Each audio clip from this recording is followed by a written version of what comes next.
Imagine waking up in a bustling Baghdad market, 850 AD, your body stripped bare, merchants inspecting your teeth, muscles, and private parts like your livestock. This isn't a nightmare. It's reality for millions enslaved by the Islamic Caliphates from the 7th to the 19th century. You've been told the Caliphates were enlightened empires of learning, culture, and compassion, where slaves were treated with mercy due to religious teachings. Think again. The Arab slave trade consumed over 17 million Africans alone, dwarfing the Atlantic trade in scale and savagery. This isn't the sanitized history from textbooks. It's a raw, stomach-churning truth about atrocities so depraved they'll make you question everything you know about the so-called Islamic Golden Age. We're diving into the brutal reality of the Caliphate slave system, a machine of horrors that engineered mass castrations, forced breeding, death marches, degrading markets, corrosive minds, child soldier brainwashing, identity erasure, public executions, daily humiliations, and scars that linger across generations. Each revelation will make you more grateful for modern human rights than ever before. Asterisk, if this journey grips you, don't keep it to yourself. Hit like, share, and subscribe to keep these stories alive. Let's expose the truth together. Asterisk. Picture a 10-year-old boy, captured from sub-Saharan Africa or Slavic Europe, dragged into a dimly lit room in Basra under the Abbasid Caliphate. The air reeks of blood and burning herbs. He's not here for mercy. He's here to be transformed into a eunuch, a perfect servant for the elite harems. The process is gruesome. No anesthesia, just a swig of opium-laced wine if he's lucky. Surgeons, often hired Jewish or Christian doctors, tie him to a wooden table. A razor-sharp blade slices open his scrotum, removes his testicles, and inserts a metal plug into his urethra to prevent it from closing. Then, the boy is buried up to his neck in hot sand for days, force-fed milk and honey to induce diarrhea, which they believed cleaned the wound. Infection sets in almost immediately. Fever racks his body. Pus leaks from mangled flesh. The mortality rate? A horrifying 90%. For every eunuch who stumbled out alive, 9 boys died in agony, their bodies dumped in mass graves outside the city. Court records boast of caliphs like al-Muqtadir owning over 4,000 eunuchs, each a testament to this assembly line cruelty. This wasn't random brutality, it was a systematic industry. In places like Verdun, France, or Zanzibar, thousands of boys were processed annually to feed the caliphate's demand. Merchants advertised, freshly prepared, eunuchs like spiced dates, fetching 1,000 dinars, 10 times the price of an intact slave. Early Umayyad methods crushed genitals with cords until they necrosed. By the Fatimid era, surgeons cauterized wounds with hot irons, often causing gangrene.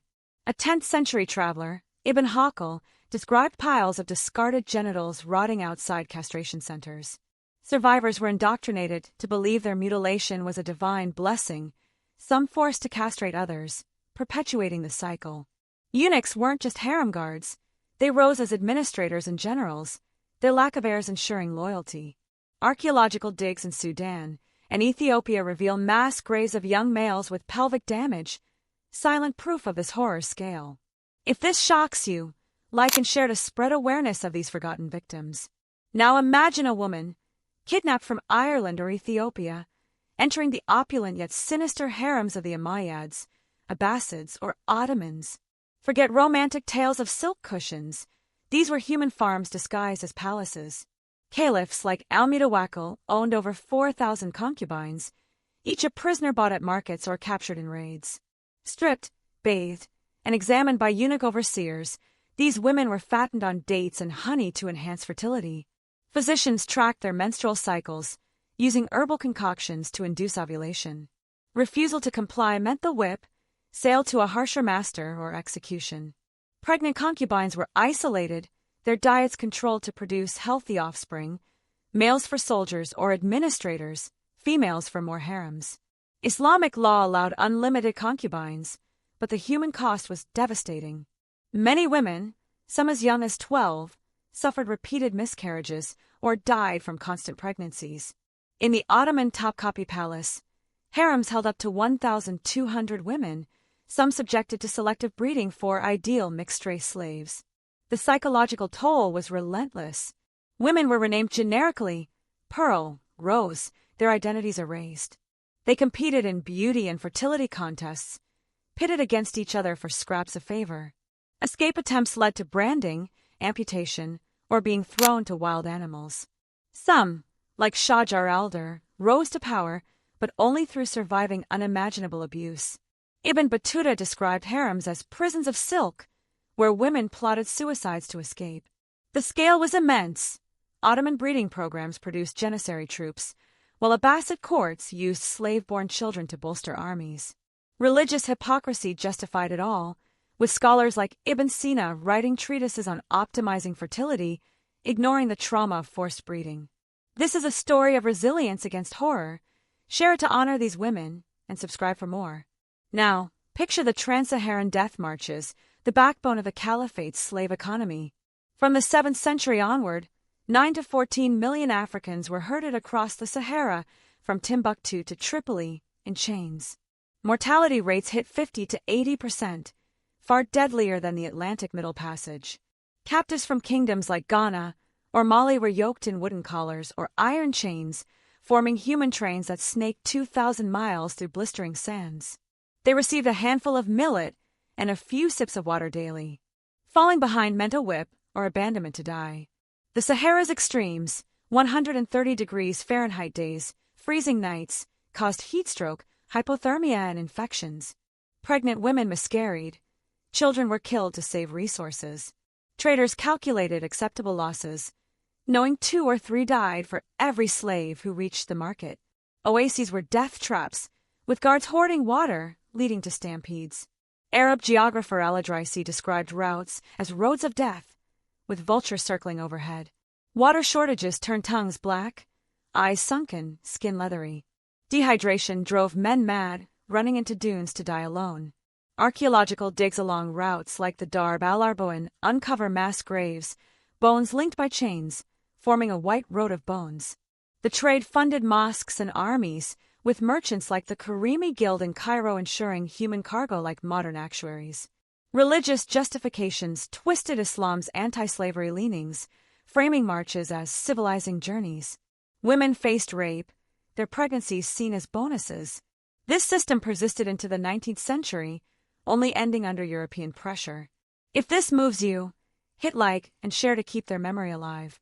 Survivors of these marches faced the markets of Baghdad, Cairo, or Zanzibar, public spectacles of degradation. Slaves were stripped naked, oiled to shine, and paraded on platforms. Inspectors pried open mouths, pinched skin, and probed private areas while crowds jeered. Women danced to prove vitality, men lifted stones to show strength. In Zanzibar, virgin auctions drew bidding wars, with midwives verifying purity publicly. These weren't just sales, they were rituals of psychological domination. Slaves were branded with origins, like Sidani or Saklaba, their dignity erased. Religious hypocrisy blessed the sales, with rushed conversions inflating prices. Markets were social events, families watching as vendors sold snacks nearby. Ibn Jubair's 12th century account describes Ethiopian slaves forced to kneel and kiss buyers' feet, symbolizing submission. Archaeological finds in Fustat reveal holding cells with chain anchors, bones showing stress fractures from restraints. Subscribe to uncover more hidden truths. In the salt mines of Tadeni and Tagaza, slaves extracted white gold that fueled caliphate economies.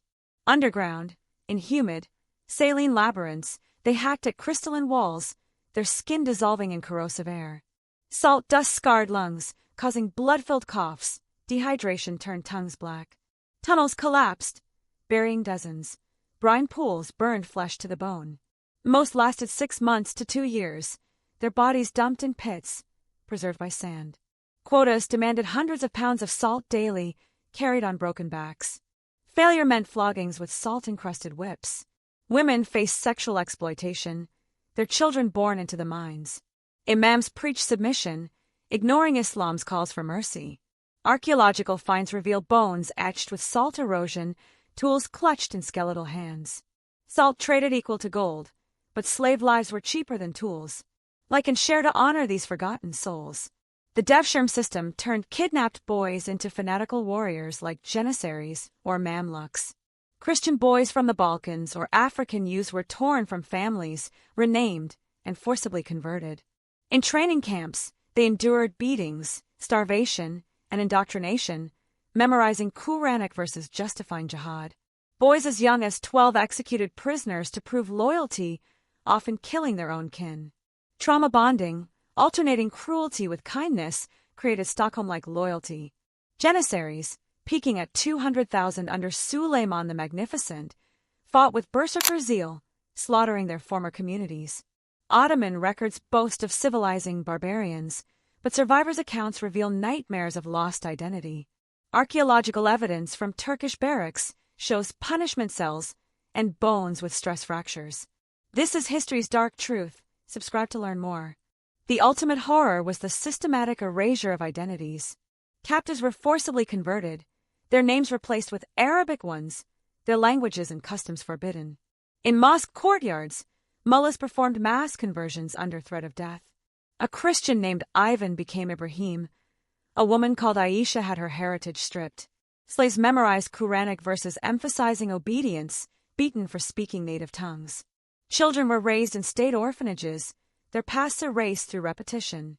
This wasn't assimilation, it was cultural genocide, creating homogenized servants who policed their own subjugation. Archaeological finds in Istanbul reveal hidden crosses and amulets, desperate attempts to cling to the past.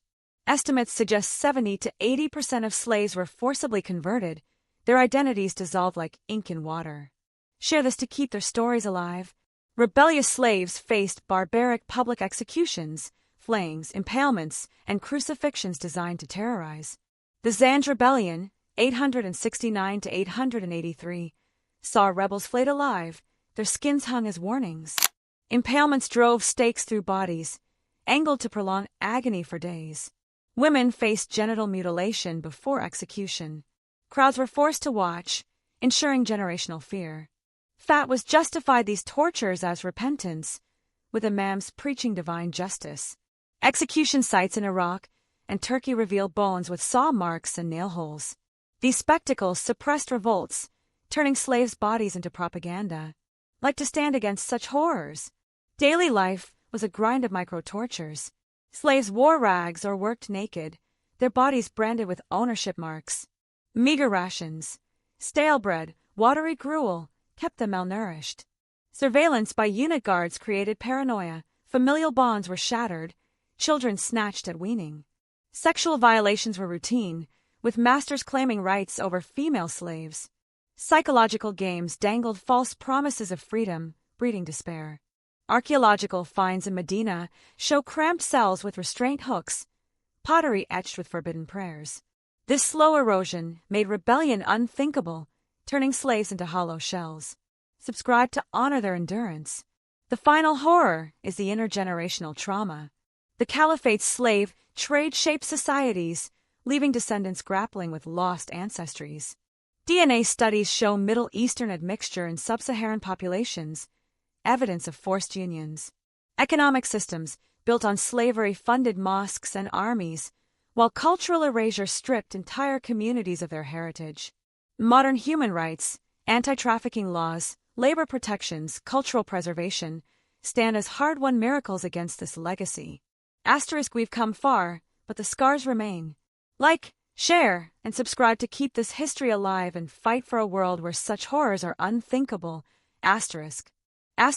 Thank you for joining this journey into the past. Your engagement fuels our mission to uncover truth. Hit that like button, share with someone who needs to hear this, and subscribe for more stories that challenge, inspire, and remind us to cherish our freedoms. Together, we can ensure these voices are never forgotten. Let's keep pushing for justice and humanity because their suffering demands it.